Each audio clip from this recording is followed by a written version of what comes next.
We all know that entries of franchises meant for handheld consoles have a reputation for being secondary. It may be commonplace now to witness all the new games alike being playable on the go with close to no drawbacks, and don't even flinch because an hour ago you saw a video of Doom running on a vending machine or whatever. Nonetheless, it's worth remembering that getting into the Game Boy, or God forbid, the Wonder Swan or the Atari Lynx, meant finding workarounds and shaking up formulas out of pure technical necessity. In a lot of cases, it paid off, and we got games that stand on their own despite being oddballs in their series. And in some cases, we got Castlevania, the adventure. Calling this game reductive would be, in itself, reductive. I think the best description I can come up with is that it's like a squint-eyed impression one would get of the first Castlevania on the NES. At first glance, it doesn't draw any suspicion. I mean, what else could you imagine a portable Castlevania might look like? However, eventually one realizes so much stuff is lacking. Starting with the plot, you control walking cripple, more on that later, Christopher Belmont, in his quest over 4 stages to defeat Dracula. All of this taking place 100 years before the events in Castlevania 1. Alright, pretty standard. Here goes a pop quiz.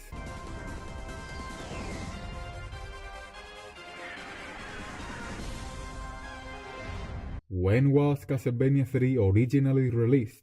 December 1989, 2 months after the adventure.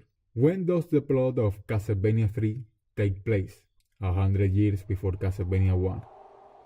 In universe, everything Christopher Belmont does is completely irrelevant. Dracula came back not even a year later. At least the game doesn't get you all that involved in the plot for this to be a major disappointment. The only piece of it that actually develops in-game is the scene right after defeating Dracula, which does look pretty nice, to be fair. Same goes for the sprite work and the scenery.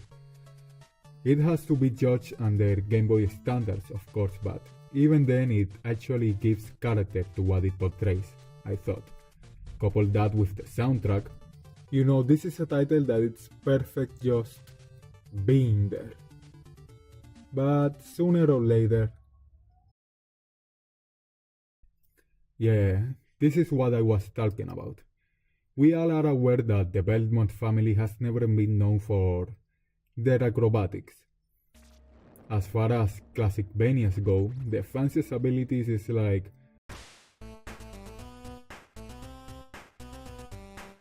that said, this just ain't like any other Castlevania of any kind.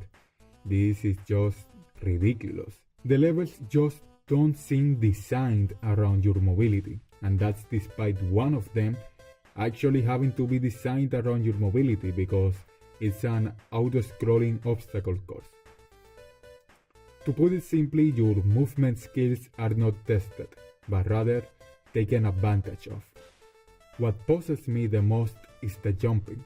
Every jump over a bottomless pit is millimetric, and those steps to the very edge of the platform are needed to avoid doom. Either that or you'll find yourself in the situation to time your leaps over insta-killing spikes. Pick your poison. Things don't get much better against the enemies.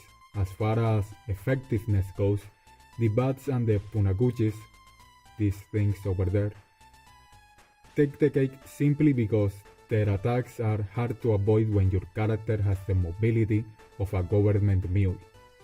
The whole combat is BS though. As you probably noticed, there aren't any sub-weapons at all. The closest thing available is a fireball, if you manage to upgrade the whip fully by collecting these orbs.